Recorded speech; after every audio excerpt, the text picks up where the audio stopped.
சற்று முன் வெளியான முக்கிய தகவல்கள். இந்த 2 மாவட்டங்களில் கனமழை தொடரும், வானிலை ஆய்வு மையம் எச்சரிக்கை.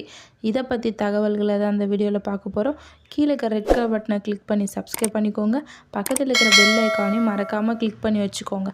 அப்போ தான் நான் ரெகுலராக போகிற வீடியோ உங்களுக்கு நோட்டிஃபிகேஷனாக வந்து சேரும். வாங்க வீடியோக்குள்ளே போகலாம். மறக்காமல் லைக் பண்ணிக்கோங்க. கடந்த சில நாட்களாக தமிழகத்தில் பல்வேறு மாவட்டங்களில் நல்ல மழை பெய்து வருகிறது.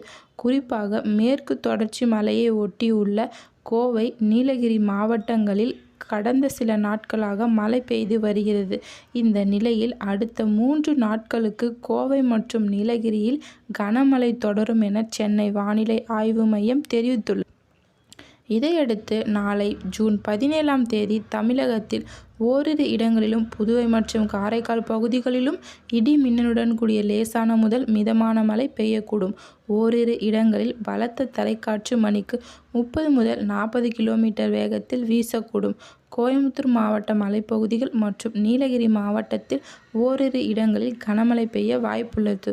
ஜூன் 18ஆம் தேதி தமிழகத்தில் ஒரு சில இடங்களிலும், புதுவை மற்றும் காரைக்கால் பகுதிகளிலும் லேசான முதல் மிதமான மழையும் பெய்யக்கூடும். நீலகிரி மாவட்டத்தில் ஓரிரு இடங்களில் கனமழை பெய்ய வாய்ப்புள்ளது. ஜூன் 19ஆம் தேதி முதல் 22ஆம் தேதி வரை தமிழகத்தில் ஓரிரு இடங்களிலும், புதுவை மற்றும் காரைக்கால் பகுதிகளிலும் லேசான முதல் மிதமான மழையும் பெய்யக்கூடும். நாளை 17ஆம் தேதி வானம் ஓரளவு மேகமூட்டத்துடன் காணப்படும். நகரின் ஒரு சில பகுதிகளிலும் இடி மின்னலுடன் கூடிய லேசான முதல் மிதமான மழையும் பெய்யக்கூடும். அதிகபட்ச வெப்பநிலை 35 to 36 டிகிரி செல்சியஸ் ஒட்டியும், குறைந்தபட்ச வெப்பநிலை 26 to 27 டிகிரி செல்சியஸ் ஒட்டியும் இருக்கக்கூடும். நன்றி, வணக்கம்.